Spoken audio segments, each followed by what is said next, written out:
Simba imetangaza kuwa inakusudia kukusanya kiasi cha shilingi bilioni 29.5 kwenye msimu huu wa 2025-2026 kama bajeti ya klabu hiyo.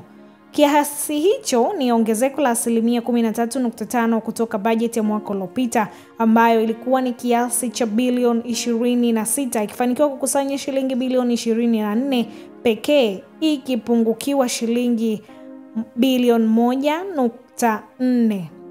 Kuna mambo yaliyotakiwa kukamilishwa, tukashindwa kufika kwenye lengo letu la ukusanyaji, ikiwemo hatua ya aliyekuwa mdhamini wetu kuvunja mkataba, amesema Kahumbu. Baada ya kutuandikia barua ya kuvunja mkataba, kuna fedha ambazo alikuwa tunatakiwa kupata kama Simba na hakutoa fedha hizo. Klabu inaendelea kupigania haki yake na tumeifungulia kesi ya madai mahakamani kutafuta haki yetu na kesi inaendelea. Akitangaza bajeti hiyo, kaimu mkurugenzi wa fedha Simba Suleiman Kahumbu amesema katika bajeti hiyo ya shilingi bilioni 29, Simba inataka kutumia kiasi shilingi bilioni 27. Aidha, Kahumbu amesema endapo watafanikisha malengo ya kukusanya fedha hizo, wanaweza kubaki na kiasi cha shilingi bilioni 1 kwenye akaunti ya klabu ya Simba, lakini bado wanaendelea kupambania kile ambacho walitakiwa kukipata